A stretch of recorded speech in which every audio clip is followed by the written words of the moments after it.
Welcome to another edition of the Buzzer Beater on the Buffoon Sports Talk Network. I'm your host, Troy Alexander, actually riding solo for this episode today, which I actually normally do for the Buzzer Beater. And I will be having one of my really good buddies on here pretty soon, and we're just going to be talking about the Phoenix Suns. Me and the rest of the Buffoons all live in Arizona, so we do follow the Suns. And so we're going to be talking about the Suns. We're going to be talking about the history and kind of how Mike D'Antoni for a lot of the teams and direction the NBA has gone in the last 15 or so years. And also we're going to be comparing maybe what's the biggest disappointment, parentheses, dynasties in NBA history. And the Phoenix Suns of the early mid 2000s are definitely in that discussion. And we want to compare them with another quote unquote dynasty that could have been. So I really look forward to that, and hopefully we can do that within the next few weeks or so. But for this episode, I want to go and talk about some of the recent trades that have happened in the past week or so, and also that'll allow me to segue into more topics that I want to talk about. So we'll try to keep this podcast going for, I don't know, a little more than usual from what I normally do, which is about 30 minutes or so. We'll kind of see, how the trip takes us. But I want to start with the Portland Trailblazers and the deal they made to acquire Trevor Ariza from the Sacramento Kings. So they traded Kent Bazemore and some other pieces, Anthony Tolliver I think 2 second-round picks for Ariza, and a few other players in return. You have to look at trades from the now and the future, obviously.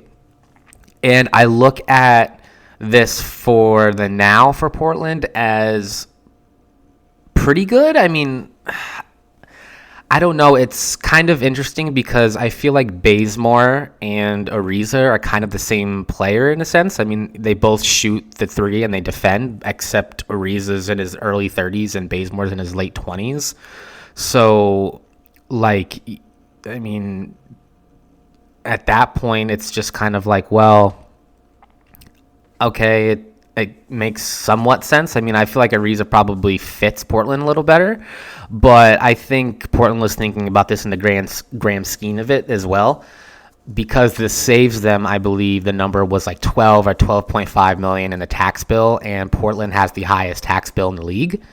So in the grand scheme of it and the later portion of the trade, it makes complete sense.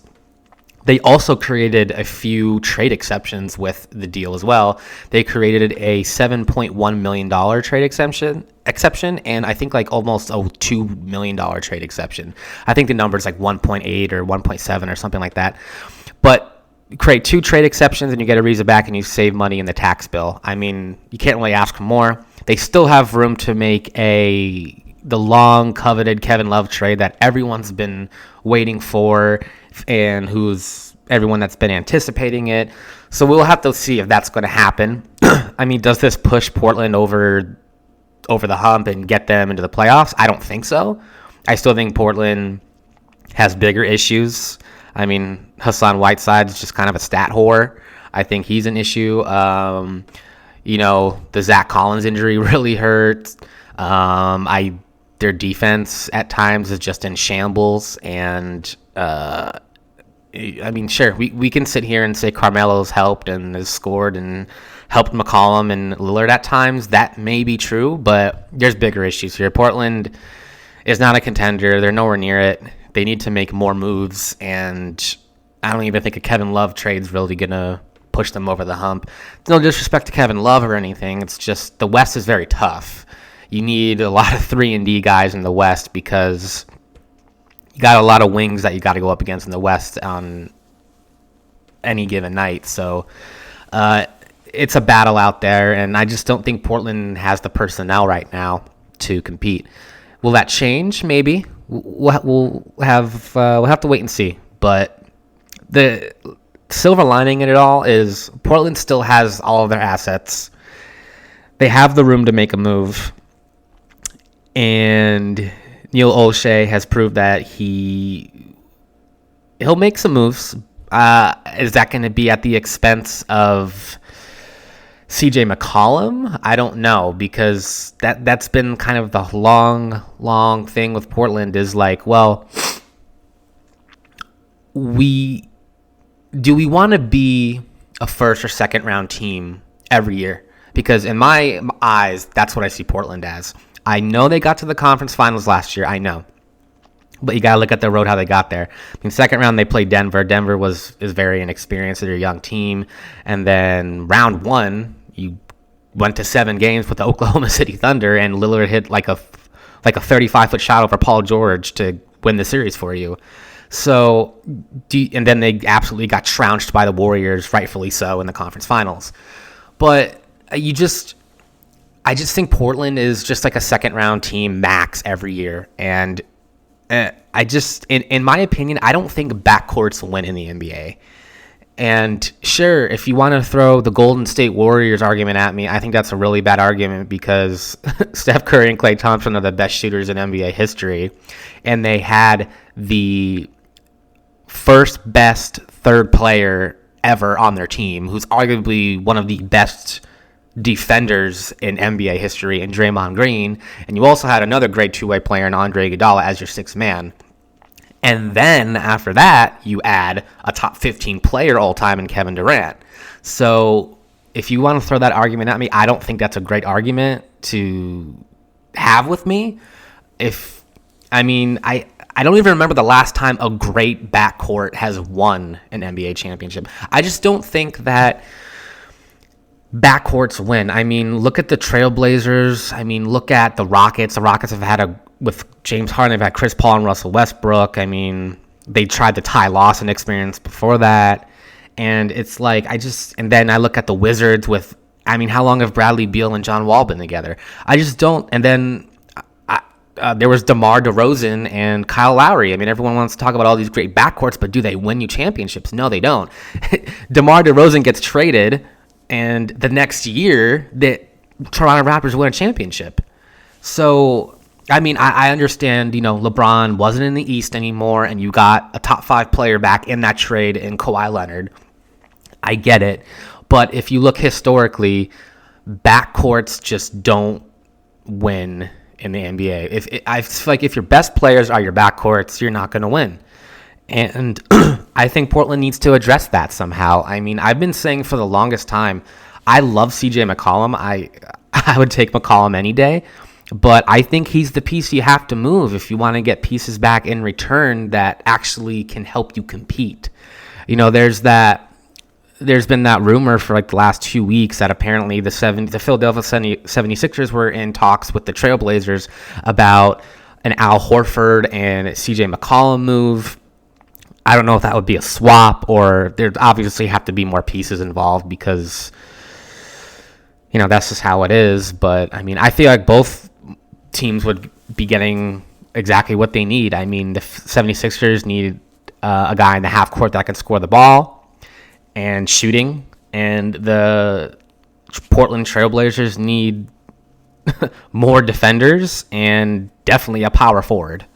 So is this trade going to happen? I don't know. It's just a rumor. But Portland needs to do something. The 76ers need to do something. We'll see what happens. And then the other the other trade that happened was the Atlanta Hawks traded for Jeff Teague. To me, this really helps Trae Young, who is already an offensive juggernaut early in his career. He's obviously atrocious on defense. He's one of the worst defenders in the league. But this helps Trae Young and growing into a point guard. Jeff Teague's been in the league for a while now, so I feel like that's a really good teacher to learn under if you're Trae Young.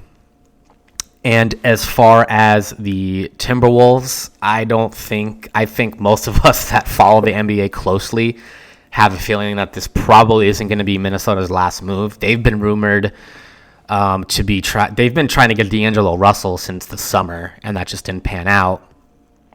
Rumor has it they're still trying to get Russell, and I guess the Warriors are really interested in Karl Anthony Towns, who wouldn't be.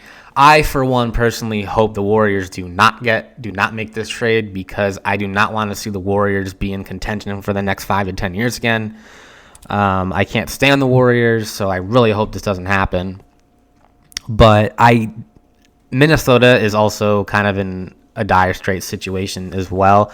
I know Towns has missed 3 weeks, almost a month now, with an injury, and they were pretty hot for a while. And Andrew Wiggins was, becoming the player we all thought he might be, and then kind of just became the same Wiggins again. And Towns' injury, and I don't know if if they've kind of pushed the panic button, but they're another interesting team. They've got a lot of pieces that they can move for somebody. So I don't know. I believe they're like in like the 11th spot in the West right now. So that 7th and 8th spot in the West is going to be an absolute dogfight to finish the season off, because there's like 1 to 2 games that separate the 7th through like 10 or 11 seed or something like that. It's going to be a crazy race.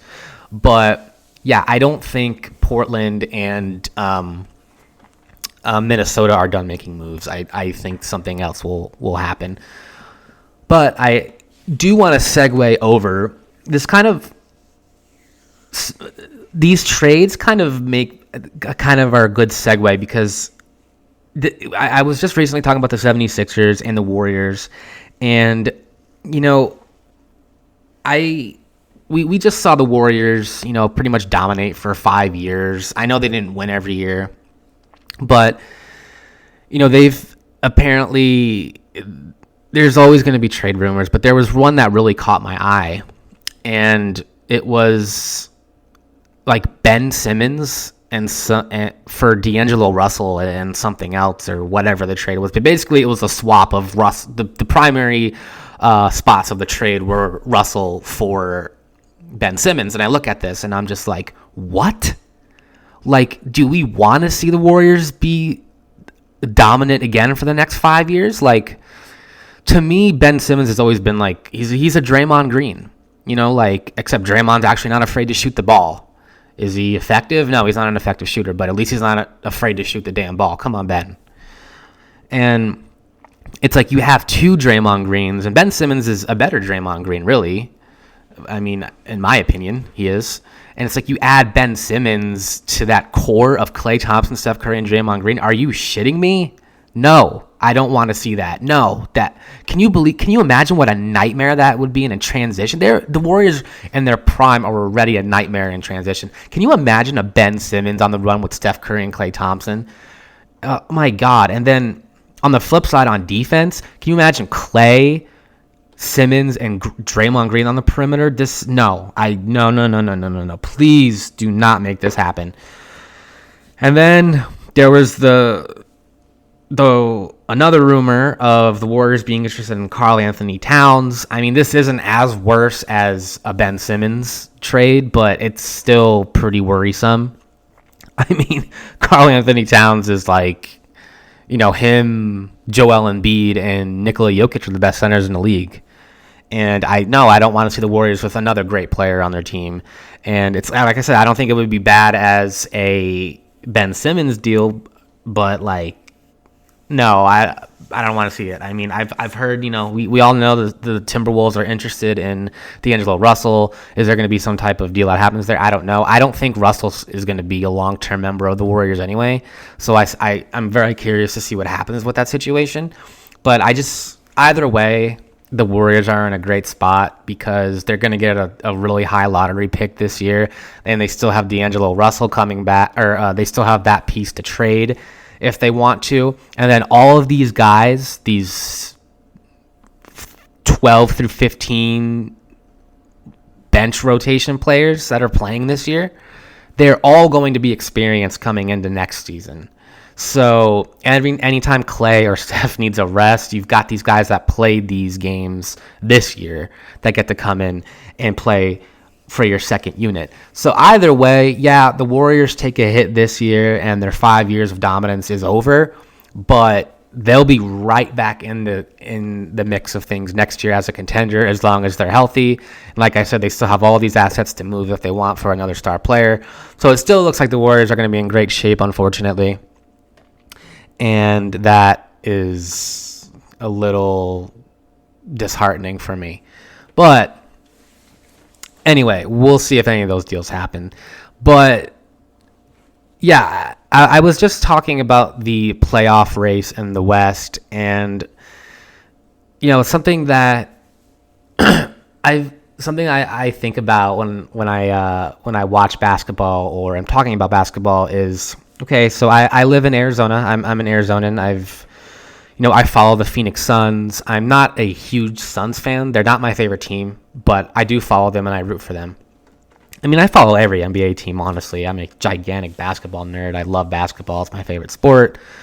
But I don't necessarily follow the Suns with a close eye, but I do root for them. And, watching the Suns over the course of the last 10, 15 years, like, we've, as Arizonans, have had our hearts broken a lot. Like, how many times have the Suns lost to the Spurs in the playoffs when, yeah, it's supposed to be the Suns' year? And unfortunately, Mike D'Antoni's system, to a fault, can't deal with San Antonio's size and Tim Duncan just completely annihilates the Suns. And then we have that one season where that referee, Tim Donaghy, was paid millions of dollars to call the game a certain way, and he absolutely screwed the Suns. And then there was the whole Steve Nash getting hip checked into the sidelines and Nash getting up and his nose being broken and just bleeding all over the court. And Amari Stoudemire's the player that actually got suspended, and no one like Bruce Bowen or Robert Ory, the two guys that actually checked Nash into the stands, got suspended. So it was a bunch of BS. So like I said, the Suns have dealt with a lot of heartbreaks over the course of the past 15 years. And it's like, it's really nice to see them like actually have cornerstones to build around, being Devin Booker and DeAndre Ayton. But this is what kind of gets me into Suns talk, is it's like when I watch the Suns play, they're definitely better than they have been. I mean, veterans obviously help your young guys, Aaron Baines coming in, Booker finally having like an actual point guard. Now, don't get me wrong, Ricky Rubio isn't the greatest point guard, but he definitely is going to find Devin Booker shots for sure. And I mean, that's what Rubio does. He's an absolutely skilled passer. He's an okay defender, but he's can't shoot the ball, but he runs an offense for you. And I look at the Suns, and when I see DeAndre Ayton play, I'm just like, man, like, what are you doing? Like, he's a very talented player, but I'm just like, what are you doing, man? Like, some of his shot selection is just like, I just scratch my head so hard, and I'm just like, yeah, I know he's a second-year player, but their shot selection isn't going to be always great from the get-go. But it's like, you really hope he changes that, because when he gets the ball in the post, I'm just already like, oh boy, what's about to happen? And like, is he about to take another fadeaway jump shot, or is his 7-foot frame or 7'1" frame, whatever it is, going to take this guy in the post and just use his size to get the ball in the damn bucket? I mean, that's what I hope he does, but it really never ends up being like that. And, man, I don't know. I just look at the Suns and I'm just like, there was a time where Aaron Baines was starting and Ayton was coming off the bench. And then there was also a time where they started those two guys together, and I'm just like, oh God, starting two 7-footers? When, Jesus, like, I don't remember the last time we saw that. But I always, like, I tell the other buffoons, I always say that I think they need to trade Baines, because yes, your defense is a lot better when Baines starts rather than when Ayton starts, but your ceiling is way higher with Ayton as your starting five.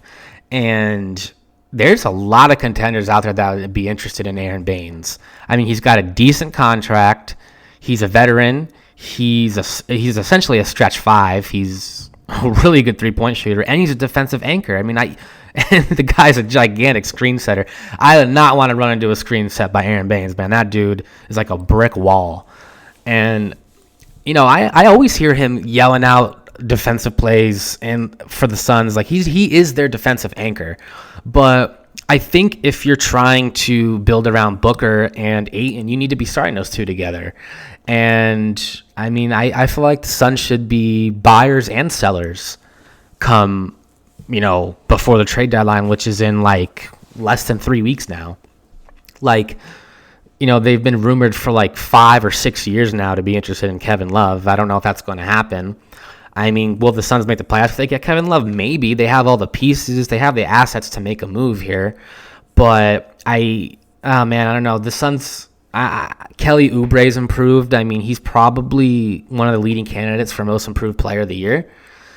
But I think the Suns are definitely missing like a dominant wing, obviously. And then I think, I don't know. I look at the Suns and just, they're very hot and cold, and man, I I like to see some Arizona team do well. That's for damn sure, man. I mean, we're we're in the dog years right now. But yeah, there is one last thing that I want to segue over to, and it's a topic that I really enjoy talking about. It's one of the reasons I'm having my buddy on, who I was referring to at the beginning of this podcast, to talk about the history of the Phoenix Suns and really the way that they revolutionized the NBA and the way that we've seen it played today, and which is like positionless basketball, pace and space, just the way they changed the NBA, the way Mike D'Antoni did that for the league. It was just, to this day, it still has its effects on the league. And in doing so, I end up talking about like just the history and dynasties that we've seen. And maybe the Suns were not a dynasty, or maybe in some eyes they were. But the fact of the matter is they did change the NBA. Did they win championships? No, they did not. Did they come close? Yes. But the fact of the matter is they revolutionized the way the game is played. And then we look at teams like the 2010 through 2014 Miami Heat. They took what D'Antoni did to the next step, and they did win. And then you look at the Warriors of 2014 through 2019, and they took what the Miami Heat did and made it 5 times better. So anyway, what I'm ramping up to is I was listening to Zach Lowe's podcast, The Low Post, and he had Dan Le Batard on, and they were just talking about the legacy of the Heat, of those 4 iconic years. And Zach and Dan were talking about it, and they were saying when talking about dynasties, they didn't feel like the Heat get mentioned much for those 4 years. And, is that a product of because maybe they underachieved, or is it just a product of, hey, the Warriors were just so damn good that like they just overshadow everything that they did? And I think it's a little bit of both, to be honest. And this last topic is just going to kind of be going over what they talked about and just kind of comparing these dynasties. And I won't talk about the Suns anymore. I want to save that for when my buddy and I do this pod. But I will talk about the Warriors and the Heat of the last 10 years or so. And yeah, I honestly do agree with Zach a little bit. I think that the Heat don't get talked about as much anymore because the Warriors were just so damn good for 5 years that, and they won 3 and the Heat won 2. And yeah, the Warriors and they made it look even easier when adding, Kevin Durant, one of the best players of all time, really. And, I think the Heat were like this first of all, no team was covered as much as the Heat were. Like, I remember putting on SportsCenter every night, and just something about the Heat had to come on. And it's just like, well, we're going to get to other teams too, or what? But no, and it's like what the Heat did. I mean, I think how they kind of revved up their way in the basketball world was kind of why people didn't like them also. I mean, when you throw a giant little parade and, you're saying 4, 5, 6, 7, 8 championships, people don't really like that. That comes across as like arrogant and, we're just going to take the league by storm. And little did the Heat find out, it was not as easy as you think it is, because that's why you don't see many teams repeating as champions in the NBA, because it is that difficult to win. And that being said, you can make the case that the Heat didn't underachieve, because it is that difficult to win championships in the NBA, and they did it twice in a row, and went to 4 straight finals. But you look at the roster and you say, well, they did kind of underachieve because they were one Ray Allen shot away from only winning one. And that may be true, but they still had to win another game after that Game 6 Ray Allen shot, and which they did. And then that following year in 2014, they almost won both games in San Antonio. And then the classic, cramp gate of LeBron cramping up because the air conditioning went out in AT&T Center down in San Antonio. Who knows what would have happened? I mean, the rest is history. I don't think anyone was beating San Antonio that year anyway. I mean, with or without air conditioning, whatever you want to call it. They were on a run, man. They were just hitting every shot in the book. They just had that year prior of losing, and that drove them the entire postseason to another championship. And the Heat just got steamrolled, and the Spurs ended that dynasty, if you want to call it that. And, I don't think enough credit gets given to Eric Spoelstra for how he works some of those lineups. I think I hate when people often say, oh, well, he won 2 championships because of LeBron. I mean, partially, LeBron was the best player in the league, and he still might be. But he for sure was at his physical peak in his Miami days. And sure, I mean, does having the best player in the world help you win? Of course it does. But Spoelstra was the one tweaking lineups when Chris Bosh was going down, postseason after postseason, and getting the best out of those crazy games that Udonis Haslem had. And, that Shane Battier signing was as crucial, I think, as ever to Miami's success, because when you put when Chris Bosh went down and they had to change all those lineups with Udonis Haslem and Bosh, and they had to bring guys in and out, it was Spoelstra that started Shane Battier next to LeBron. And when doing that, you can switch your 3 and 4 spots and guard multiple positions. And this is where all of that basketball lingo gets taken into context when it says, hey, pace and space. And when Spoelstra always used to say, we're a positionless basketball team, because he wanted to have guys that could do different things and guard multiple positions. And Shane Battier and LeBron James were those guys that could do that. And Bosh even improved on his defense too. And we all know Wade was a great defender. You had Mario Chalmers who could shoot the 3 and defend. So the Heat had multiple guys that could make shots and defend for you. And they won 2 championships out of it. That last year, I also think the Heat were just really old. They were gassed. They were mentally tired. And the Spurs, were just regrouped, and they just steamrolled them. And then I look at the Warriors. They did the same thing the Heat did, except, they had the 2 best shooters of all time.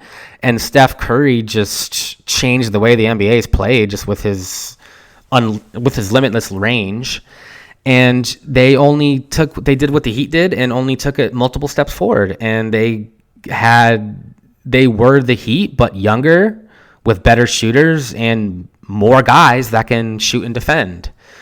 And that's what you need in the NBA to win. You need guys that can do 4 or 5 things, not a bunch of guys that can do 1 or 2 things. And the Warriors had, a deep bench, and they had the star power to do it. And I think they're only going to do that again next year when everyone's healthy. And we'll have yet to see what that's going to look like. But as far as, this whole conversation, if why the Heat don't get mentioned, I just think it's a combination of why they don't get mentioned when it comes to dynasties. I just think it's a combination of a few things. I mean, the more you look at it, I mean, they did form 10 years ago already. So it's already been 10 years since they first formed. And, life in the NBA hits you real fast from what I've seen. And, there's good teams after good teams after good teams, and time just flies by. But, I mean, at the end of the day, the NBA is a copycat league. And like I said, this brings me back from the beginning of the conversation.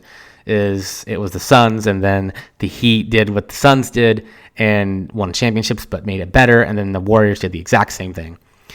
So I am excited to kind of see who maybe the next up and coming team is going to be for like the next 5 years. I mean, is Giannis going to stay in Milwaukee and try to build something there? I don't know. Is there going to be a new super team formed that's going to be dominant for the next 5 years? There's still so many questions that I have, and there comes at a no better time for those questions, because 2021 is next year. And we're set to have another summer like we just did with all these moving pieces. So it's going to be exciting. I'm very curious to see, if there's going to be a team building through the draft, and if that team's going to try and build something out of that, or if there's going to be just a team built in free agency that's going to be dominant for the next 5 years. But I think dynasties are good for the NBA, and not only are they good, but they're very fun to talk about. I love comparing teams, dynasties, players. It's just really fun. I have these comparisons with the other buffoons all the time. Me and Jake even had a top 10 list before the season started. We recorded an episode about our top 10 players in the NBA. You should check that out. And we're going to be doing more of these top 10s, top 10 dynasties, top 10, greatest players at these positions. And I really look forward to all of these podcasts. But that's going to do it for this episode, guys. This is the Buzzer Beater. I talk about the NBA on this podcast. If you really enjoyed this content, give us a like. We're on Instagram. We're on Facebook. We are on Stitch. We are on Apple. Apple. iTunes podcast. We are on Spotify. We are just anywhere you get your podcasts.